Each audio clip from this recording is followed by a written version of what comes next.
Hello and welcome. Here we are once again to another episode of I Did Not Sign Up for This. Karri, are you out there? Hey, Tim. I am. How are you? I'm pretty good. I'm doing well. Good. What are we talking about? Well, I always have things that happen in my life, and I feel like I bring it here and we just hammer it out in a good discussion. And I was listening to a podcast earlier this week. It was actually a YouTube presentation of a guy who was talking about leadership. And I started thinking about the attributes of a good leader versus a dictator, right? Like that manager from, what's the movie, Office Space? Seriously? What's his name now? I gotta know his name. Oh gosh, I can't remember his name. I'm terrible with names. Not Bloomberg. Bloomberg's a little tyrant in New York City.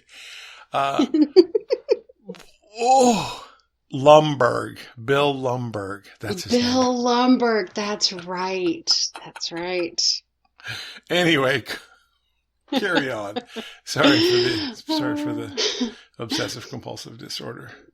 So being in the position that I'm in, I've said this before. I have a team of fantastic people, women on my team. There's six people that I work with right now who are phenomenal, and I'm just floored by the talent and the expertise that they bring to the table every day. And I work really hard. I'm constantly reading books on leadership because I work really hard to be the best leader for them that I can. And oftentimes I think that we as leaders, there's a lot of training out there, but often in an office environment, you don't get a manual on how to lead people at this stage of my career, right? There is no leadership training.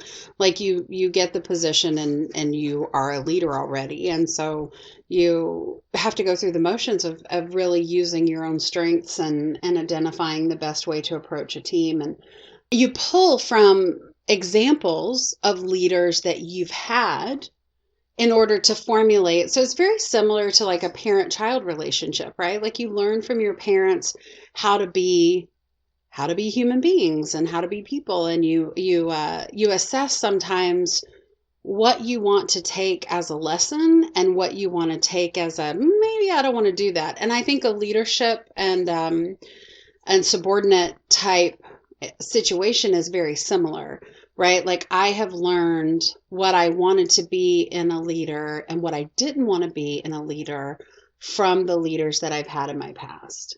Right.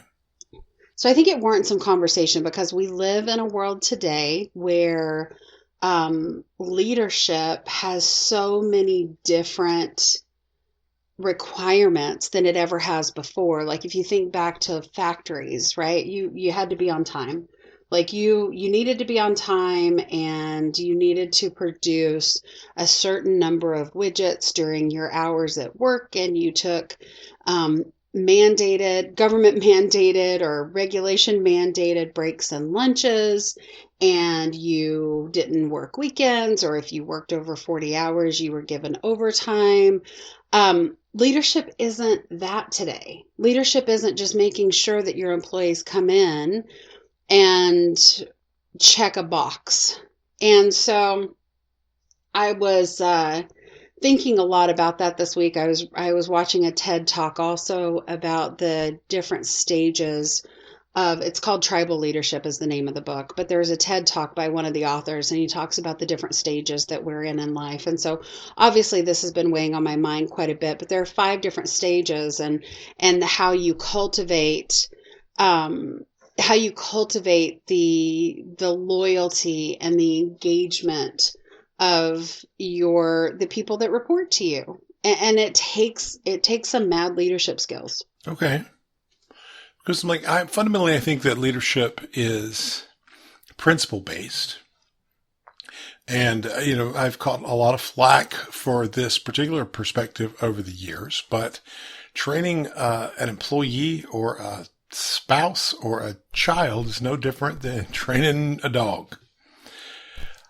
I have never seen a dime's worth of difference between training a dog and training a child, Or let's say, in order to be nice, teaching a significant other what you need to be okay out of life. And you yuck it up, but it's absolutely the truth. I would defy anyone to give me the answer. Right. But no, I believe that fundamentally getting what you want out of life is all about communication, and you teach the people in and around you, be it at your office or in your home, or, occasionally in the backyard barking at birds and shadows and things, exactly what you expect out of life and exactly what you need. And then you rely on them to be able to do exactly the same thing, to teach you what they need to be okay. Right.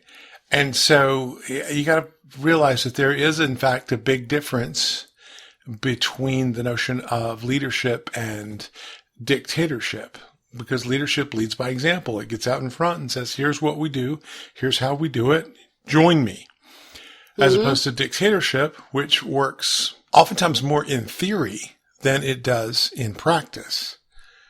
Literally working in theory, right? So there is a fundamental difference between dictatorship and leadership, because leadership leads. It typically leads by example. Dictatorship just does not. It's one set of rules for me and another for everybody else. It doesn't lead by example, and the direction it commands tends to be largely theoretical. I have never installed that high voltage line, but let me tell you how to do it, and you're going to do it my way. Perhaps that's reading from somebody else who had experience. It doesn't matter. People respond much more favorably to being led from the front. It's the old joke about the little boy who was dragging a rope around behind him, and some old farmer at the fair said, "Hey, little boy, why do you keep dragging that rope around?" And the little boy looked up at him and said, "Do you ever try to push one?" That's funny. And that's it, right? That's leadership in a nutshell. You can't push a rope. I think you make a really good point. I think every leader that I've had that I kind of walked away from the experience going, this is kind of what I don't want to do when I'm in that role, right? It's definitely being pulled around, doing what I do as I say, not as I do, because I'm different than you, kind of thing. Right. Now the leaders that I have aspired to emulate were leaders that had qualities that engaged me to the point that I wanted to follow them. I bought into their vision of what it all meant, regardless of what company it was or what my role was. I bought into their vision, and I will tell you that charisma's fantastic, right? Like we've all seen charismatic leaders. We've seen charismatic people in every field. And charisma will work to a point, but you have to be able to inspire followers. If you are a leader, then you can't be a leader without followers, right? And I think that that's important. Think about like Jerry Maguire, right? Like, remember that movie when he was done, he was fed up, he was going to go start his own business, and he was done, and who's with me? And, Renee Zellweger's character was like, "Me, I'm with you." Like she was inspired to, and he didn't know what the hell he was doing, but he knew that whatever it was he was doing in this job, he couldn't do it anymore. And he was ready to make a change. Nobody else followed him that day, but imagine if he was this horrible leader that everybody was like, "Oh my gosh, I am so glad he's losing his mind. He's going to be out of here in like 10 minutes. Right. And he's like, "Who's going to follow me?" And walks out by himself, right? Like, in order to be a leader, in order to be considered a leader, there are certain attributes that you have to have. And I will tell you that from my perspective, building a relationship with the people that you work with on a daily basis, partnerships are key. For me, a partnership and a relationship with the partners that I have in a work environment is absolutely my primary objective. Because I may not be perfect, I may not be a perfect leader, but if I have a relationship with you, then you know me and you know my intentions, and then it opens the door to build that vision together. Okay. Yeah, no, I get that entirely. But what you're talking about more than charisma is just humanizing the people you work with and encouraging them to humanize you. Nobody wants to work for a robot. Nobody wants to be married to a robot. Nobody wants a robot as a parent or even as a child. I don't know. A robot child would be pretty cool. Nonetheless, that's completely to the side. You have to have this human interaction, there's this human quality that happens, because it's not enough just to say, hey, do what I say, you get rewarded, do something else and you get punished, right? There is an air of expectation and hopefulness and disappointment that passes between two entities on an emotional level that is what engenders the inspiration to be able to move forward. Right? It's like, I want to get my project done on time and have it work because number one, it makes me look good. But number two, it makes, whoever that boss person is look good. Right? And I know that he or she really wants it and he or she really needs that. And we have that type of relationship. And so I think when you go over into that sort of my way or the highway mentality, that's when you get back into dictatorship. I tell you what you do and you do it. And, it's like that line from Mad Men where Peggy's talking to John Hamm. I can't remember his name, where Peggy's talking to, I can't remember his name. I've never seen Mad Men. You've never seen Mad Men? Oh my gosh. No. Kill yourself. Maybe I'll just watch it. Maybe that's a better alternative. I guess that's an option. If you like, what drew me into the show, I kid you not, and this is going to sound just absolutely bizarre and pathetic, but I like mid-century modern aesthetics. Like, I like mid-century modern furniture. I started watching that show for the furniture, but I got so engrossed in it. That's bizarre, right? That's funny. I did. I just I saw all of the little clips and the outtakes and the stuff from YouTube. I watched it years after it was off the air, probably 2 or 3 years after it was off the air. But I was just like, oh my gosh, my grandma used to have that same, that slinky, slung back 60s chair. And I don't mean like the old stuff. I don't mean like the, anything from all the other eras. It's very specific. Yeah. It's because it's that modern take, and I loved that furniture. But wow, I really did. It's like when Don Draper is talking to Peggy about her wanting to be thanked for the work that she does. And he sort of angrily infers that the paycheck is the thank you. But for better or worse, that's not enough for people in an organization. No, that's not enough. But no, I agree. And it's amazing. You think it would be simpler than it is, but it's really not. You're dealing with complex human emotion and complex psychology.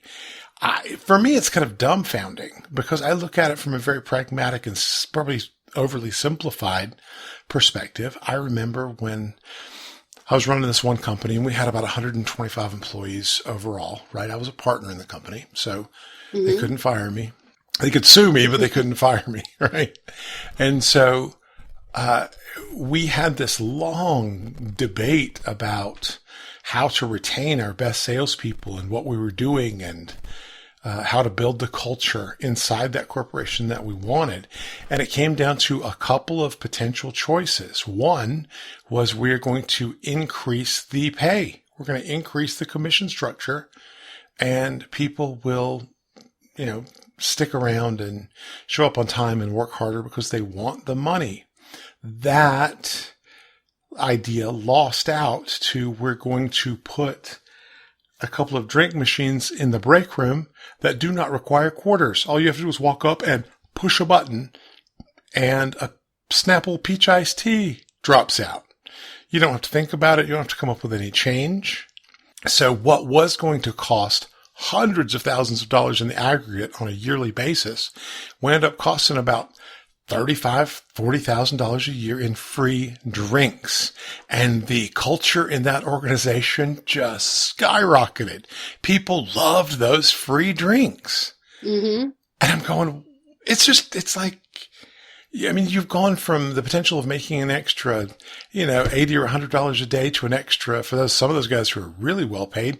It could be a couple hundred, $300 a day in additional commission to the top sales guys. No, we would rather have $1.50 worth of free Snapple. And I'm just like, okay, that's what we're going to do then. And it absolutely worked. The point being, it's really hard to know what people are going to respond to. It's really hard to know what's actually going to inspire and motivate people to do what you need them to do to be successful. I would venture to say that it depends on what their motivators are. And you've heard of the 5 love languages, right? Sure. Okay, so there is actually a way to use that to assimilate what motivates people, employees in the workplace. And like for me, my primary motivator is not the pay. It's not the gifts, it's not the little trinkets that you get. I want to be told that I'm doing a good job. So it comes back to recognition and words of affirmation, because the words that people speak are more important than the gift card that I'm going to get. And don't get me wrong, like I appreciate the gift card, and money is a close second, right? So, I mean, I need to make sure that I'm compensated and that I'm being paid what I'm worth. Right. But oh my gosh, you give me a paycheck and you tell me I'm doing a good job, I will fight till the end to make sure that my team succeeds. Where other people, like even some of the people that report to me, they don't care anything about whether or not I think they're doing a good job. If they do, they're like, "Oh, thanks, Karri, that's awesome. Yeah, how about that gift card?" They're so selfish. They don't want me to smear on the kind words. They'd just rather have the money. But that's gift giving, right? Like they're looking for that gift, and time spent are the people who value the one-on-ones that you have with them every week, right? So if I have one-on-ones with all of my employees, and I have an employee that really just thrives on that, you better believe that a week will not pass by that I don't have a one-on-one with that person, because that is what motivates them. That time spent, that talking about their career progression, getting them into a meeting with my boss, things like that. And so and this is all my theory, right? But it's something I had the opportunity not too long ago on a project that I was working to be able to take, some of the survey responses that we received on what motivators were in the workplace and completely modify it to fall into the 5 love languages. Clearly, physical touch didn't make the cut, so it was technically 4. I'm like, yeah, we don't need to know. We don't need to know if that's your motivator at work, Becky.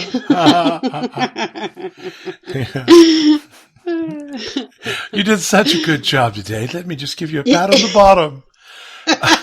It's like that is an HR nightmare waiting to happen. Yeah, but 4 of the love languages completely translated into this whole theory that I put together. Okay. And it was a way to measure the percentage. And so at the end of this little experiment that I did with this data, I found that the majority of employees are motivated primarily by recognition, words of affirmation. I just want to hear I'm doing a good job. If I have a bad sales day, I don't want to hear that my boss is losing his mind over it. I want to be told that, it's one bad day. I want to hear the words. And so I think communication is a huge necessity for a good leader. You have to be able to communicate the story, and you have to be able to communicate the expectations and the accountability piece too. Right. And so how does that different from the more dictatorial style that we're trying to avoid? Oh, I can tell you, there are absolutely components that make it different. So, a dictator might have to have that same communication, right? Expectations, accountability. The difference is the value that you place in the perception and the collaboration of the employee. And so, I'm valuing your input. So, I might say, the difference is I need you to get this done and I need it done by Friday. Okay. The different approach would be, hey, we've got this tactic that we need to accomplish and it needs to be done by Friday. How do you feel we should go about doing that? Give me your take on how we move forward, and you devise a plan together. So I think in that example, it's truly the collaboration, and it becomes a team effort as opposed to you will do this and you will do it by Friday. I don't care how you get it done, but you're going to get across the finish line. Nah, I'm just going to run with you. We're going to start the Right. race together. We're going to hold hands down the lane and we're going to cross that finish line together, and we win together. Okay. Because I do remember using a very similar style kind of back in the day when I would work with people. And of course, this was years and years ago, back before COVID, when people all met together in an office. And, they would come into my office and sit down and talk. And so I remember distinctly, I don't know where I learned this technique. I must have read about it somewhere, but it's been so long now. Essentially what happened, anytime I had an employee that was having a struggle, maybe they had patted someone on the bottom and we had to have a conversation, a less than pleasant conversation about it. But essentially what would happen is that I would bring them into my office. And of course, I've got a chair on one side of my desk and there are these two leather chairs on the other side of my desk. And so people instinctively would go over and sit in one of the chairs in front of my desk in the office, right? And so essentially what I would do is I would just come up with any reason in the world to invite someone around to the same side of the desk that I was on, or I would join them, right? I would start by saying, oh my gosh, cutest picture of my little boy. Just come here. I want you to see this. Or here, let me walk around there and sit beside you and just show you this. And lean in and say, yeah, see this picture of my little boy, or see this graphic or this numbers or this meme or whatever it is. It really didn't matter. Once I got us onto the same side of the desk, then I would say, we kind of have a problem. And I would swing my arm out to the other side of the desk where no one sat. It was completely empty, right? And I would just swing my arm and I would point over to the invisible problem on the other side of the desk. You and I, we together on this same side of the table, we have this problem over there that we are going to have to solve. You can't touch Jennifer's bottom anymore. You can't, right? You can't be, Freudian slip actually said bottom, not bottom, but I think you know what I'm talking about. But Yeah, that's it. I could name names, but I'm not going to.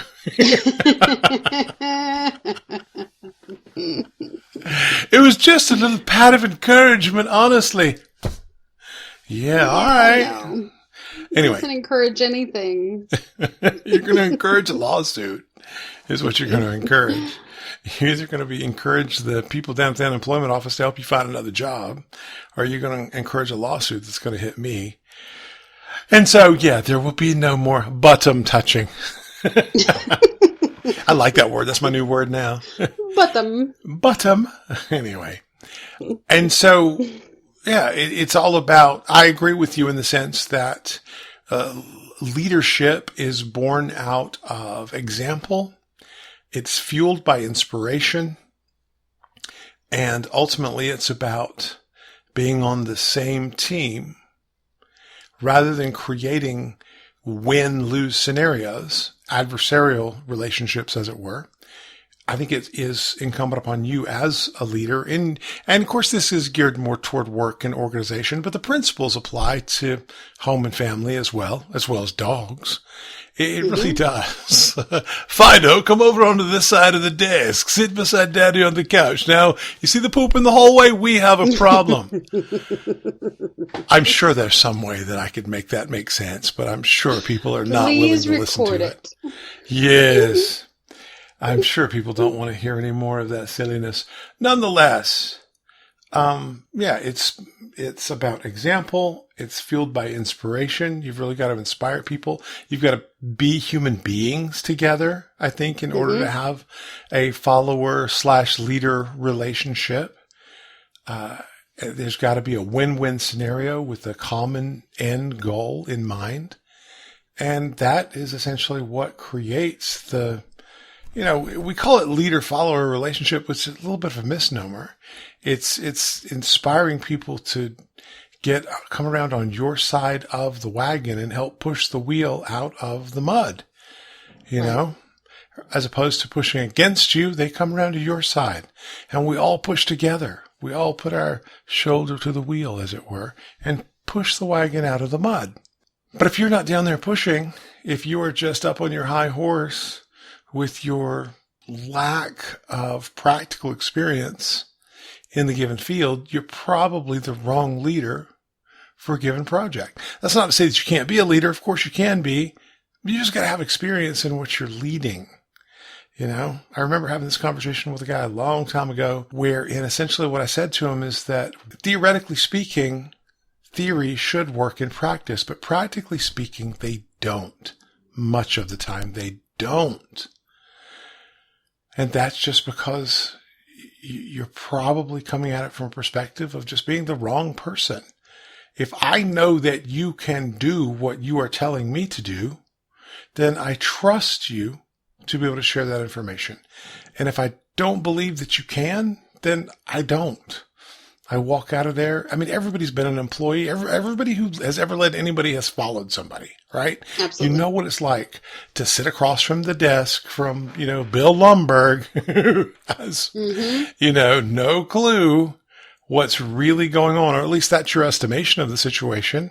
And you just sit there and kind of hold your breath and wait for him to finish whatever meaningless diatribe he's on now, so that you can go figure out a way to get done what needs to be done. And that leads to toxic organizations very consistently. Absolutely. They don't stick around very long. I find it interesting because some of the key words you said were trust and believe. And that absolutely falls back into transparency and being trustworthy and instilling the confidence in your employees so that they do believe in you and they believe in the common vision of the job. Because regardless of where you work, the methodology is similar. It's building the relationships. It's making sure. And I will tell you that we live, especially with millennials, right? Like that's something that keeps coming up in all of these different podcasts. I know those millennials. It's like they're from a foreign planet Yes. as opposed to a domestic one. Maybe let me say that again. It's like they're from another planet. Ultimately, there is a requirement for more balance in our lives, in how we balance in the workplace. Because I remember, 15 years ago, the more you worked and the more you sacrificed the other aspects of your life for the job, the better it looked. And people were working as hard as they could, as long as they could, to just accomplish. And over the last 15 years, that shifted considerably. We are taking our weekends off. We are, taking the appointment time. We're using our vacation time. We're doing all of the things that we need to do to create balance. And employers are stepping up into that arena, and they're making sure that our mental health is taken care of. There are all kinds of things that corporations have done, especially through COVID. At least the really good, leading corporations, as far as employee engagement, they've done a lot of amazing things to take care of their employees. They've sent employees home.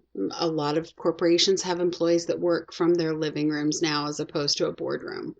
And they're taking care of the mental fallout. They're giving employees extra time off. They're giving them abilities to connect with mental health providers, which is important. So I think that's a sentiment of how the workplace has changed, and with that, leadership has to change, I guess, is my point. Yeah, I mean, it really does. It really does. But at the same time, for anybody who has been through it, I guess old school, it can be a little bit frustrating because like I managed to balance a career and go fishing on the weekends and, do things with the church and raise kids and all of it. Right. Mm-hmm. It's not that I have any disdain for the millennial generation.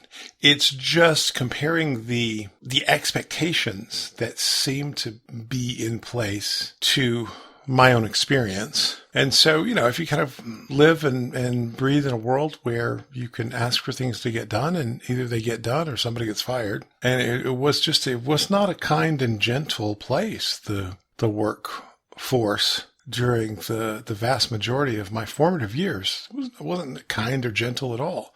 There was no mental health. There was no, can't come in because I'm deeply depressed. All right, well, you're going to be deeply hungry next week. Because that's how it was.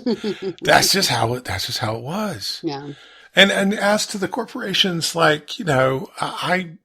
I own a couple of corporations to this day. I've sold a bunch of them in the past. I invest in them on a regular basis. But at the same time, I don't kind of attribute them with being these leading edge forward thinkers. I think they're doing largely what they have to do to maintain a workforce. People have other options, Mm-hmm. People have other options, and those other options are born out of some of the things that I truly admire about the millennial generation, which is a willingness to sacrifice creature comforts and material comforts and opulence as gauged by all the other people who are looking and seeing what kind of car you drive. They're willing to, just give all that up and go, take a couple of months off and live in a van. Mm-hmm. I like that. I like the fact that you're willing to make sacrifices to have what you want, to have your freedom and to seek your own happiness. That's the foundation of America, right? Mm-hmm. It's all about you being free to seek your own happiness. I mean, I think that there are certain qualities. I think what it boils down to is there are certain qualities that a good leader has. And I think regardless of the generation, I think there have been good leaders and bad leaders throughout businesses since the beginning of businesses, right? And I think that a lot of it comes down to the characteristics that a leader has. They can be taught.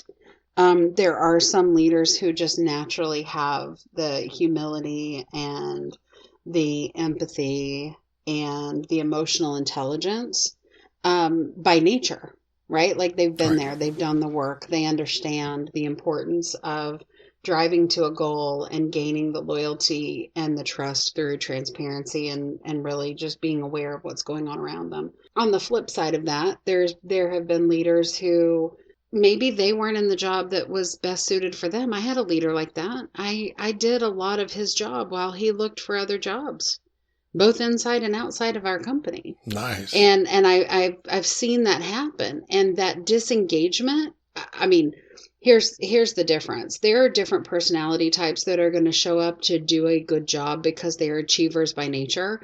And so those are the ones that really they need the least amount of hand-holding. I think that fundamentally the biggest difference between the dictatorial style of leadership and a true leader who, as we mentioned before, is an exemplar and inspirational and not only capable but willing to do the things that he or she may be requiring of somebody else that they work with. I used to have this conversation with salespeople all the time, and they would talk about the differences between a high-pressure sales environment where they're essentially commanding and demanding that people participate in given things or do given things in order to get some money on the board, in order to close a deal. And I would take these guys aside and I'd say, there's a much easier way to close a deal than what you are doing with all these high pressure techniques. What you do is you just go find the prospect and put a gun to their head and demand they pull their wallet out and pay. right? That's much more effective than you saying, it's my way or the highway. Buy now or I hate you. You're a loser if you don't buy my product, right? And there are a lot of guys out there who were doing that for a lot of years. I think that's a lot less common these days because we have kind of grown up. Thanks, millennials. You've taught us a kinder and gentler way. Nonetheless, if you are just holding a gun to somebody's head and demanding that they give you money, chances are pretty high they're going to give you money. But in the end, anybody can just steal. That's not leadership. Any dictator can demand that the people under his care, in a position that largely goes unearned, can get anybody to do anything after using the fear of loss of the job or loss of the relationship or loss of the friendship or whatever it is, loss of life in the case of that mugger.